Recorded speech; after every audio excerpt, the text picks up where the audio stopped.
안녕하세요. 돈을 복사하는 남자 돈복남입니다. 며칠 전 유명 트위터가 비트코인이 5만 달러 이번 주에 안 가면 내가 부유건에 기부를 하겠다 선언을 했는데요. 그 말이 끝나기 무섭게 현재 업비트 알트코인들 움직이고 있습니다.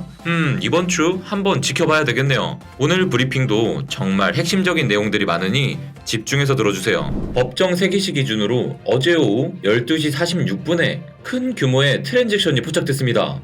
하나로 1,524억 원이 넘는 금액이 스테이블 코인으로 전송이 된 것인데요. 이 전송이 시작된 지갑을 추적해보면 남아있는 자금이 하나로 무려 1조 8,592억 원이 넘었다는 것을 알 수 있습니다. 이 지갑 소유주의 정체가 너무 궁금하지 않으신가요? 11만 8천 팔로우를 보유한 유명 트레이더인 킨터링 클락이 이 주소가 테라의 지갑 주소라는 것을 주장하기 시작했습니다. 그런데요, 해당 주소는 다중 서명 지갑 그노시스 세이프의 주소로 소유자가 공개되지 않은 익명의 주소입니다. 테라 재단이나 테라폼 랩스의 도건 CEO가 이 주소에 관해 공식적으로 언급한 적은 없습니다. 다만 도건 CEO가 트위터에서 30억 달러 규모 비트코인 매입을 밝히기 전에는 비트코인 대규모 매수가 일어나지 않았다는 점과 계획이 공개된 날 밤에 해당 주소에서 처음으로 1.25억 달러에 해당하는 테더가 바이낸스로 입금되었다는 점은 해당 주소의 소유주가 테라 재단 혹은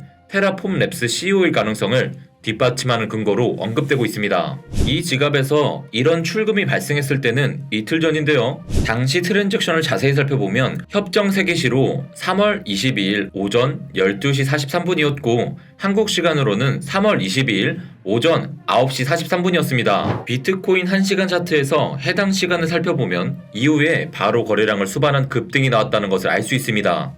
그렇기에 같은 금액의 테더를 같은 곳으로 전송한 이번 트랜잭션도 주목할 필요가 있어요. 이번 트랜잭션은 한국 시간으로 어제 저녁 9시 46분에 발생했습니다. 비트코인 차트에서 살펴보면 지난번과 같은 급등세는 아니지만 마찬가지로 상승세가 나와주고 있어요. 이런 상황이다 보니 캔더링 클락은 이번에 형성된 저점이 깨지기 전까지는 이 지갑의 움직임에 따라 트레이딩을 하겠다고 밝히기까지 했어요. 권 대표가 테라 스테이블 코인의 준비금으로 활용하기 위해 100억 달러 상당의 비트코인을 축적할 계획을 밝혔기 때문에 앞으로도 테라에 의한 비트코인 매수는 지속적으로 일어날 것으로 보입니다. 하지만 테라에서 100억 달러를 당장 매수한다는 것은 아니고요. 앞으로 테라 스테이블 코인의 공급이 증가함에 따라 발생하는 시너리즈의 일부가 비트코인 준비금을 구축하는 데 사용될 거라고 권 대표는 밝혔습니다. 지난번 두 번의 전송이 일어난 지갑에서 여전히 1조 8,592억이 넘게 남았다는 점에서 테라의 매수는 한동안 지속적으로 일어날 가능성이 높다고 예측해 볼 수 있겠죠. 비트코인 4시간 차트에서는 현재 뚜렷한 추세를 타고 상승을 보여주고 있습니다. 이 하얀색 추세선이 무너지지 않는다면 비트코인은 다시 폭발적인 상승을 보여줄 가능성이 있겠네요. 지금 위치에서 비트코인이 좀 더 힘을 내줘서 스윙 구간의 피보나치 블루존 상단부인 43,500달러의 지지를 받게 된다면 조만간 45,400달러에 대한 돌파 시도가 다시 나올 것으로 보입니다. 하지만 여러분, 지금 잊지 마셔야 할 것이 있죠. 이전 영상에서 설명드렸던 3월 25일 옵션 만기가 하루 앞으로 다가왔습니다. 3월의 옵션 만기는 2022년 1분기의 옵션 만기이기 때문에 그 규모와 중요성이 매우 크다고도 볼 수 있습니다. 제가 작년 말 영상에서 비트코인의 회복은 2022년 2분기부터 시작될 가능성이 높다고 말씀드린 적이 있는데 기억나시나요? 그때는 2022년 1분기가 이토록 힘들 줄은 몰랐지만 어쨌든 우리는 지난 3달간 잘 버텨왔습니다. 돈패밀리 여러분들께서는 며칠 안 남은 3월을 잘 이겨내시고요. 4월부터는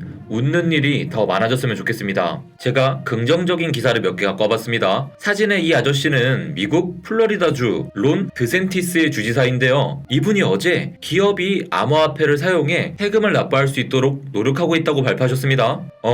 플로리다 주하면 떠오르는 도시가 있죠. 바로 마이애미죠. 마이애미 시티 토큰 미아를 출시하고 비트코인으로 월급을 받는 프란시스 수아레즈 시장님이 계신 주이죠. 두 분이 짝짝꿍 잘하셔서 암호화폐 친화 정책을 많이 발표해 주시길 바라겠습니다. 코인텔레그래프 기사입니다. 아침 라이브 브리핑에서도 살짝 언급드렸었는데요. 2022년 카타르 월드컵 공식 후원사로 크립토닷컴이 선정되었습니다. 크립토닷컴은 맷 데이먼을 모델로 기용하기도 했었죠. 최근 슈퍼볼에서도 광고를 했었는데요. FTX, 코인베이스, 바이낸스 등도 함께 광고를 내보내 슈퍼볼이 크립토볼이라고도 불리기도 했습니다. 이번 2022 카타르 월드컵도 크립토컵이라고 불리게 될까요? 2018년에는 카타르 중앙은행이 암호화폐 거래 금지를 발표했었는데요. 세계에서 축구의 인기를 생각해본다면 이번 크립토닷컴의 공식 후원을 통해 암호화폐가 카타르인을 포함해 전 세계에 더 가까이 다가가지 않을까 생각해봅니다.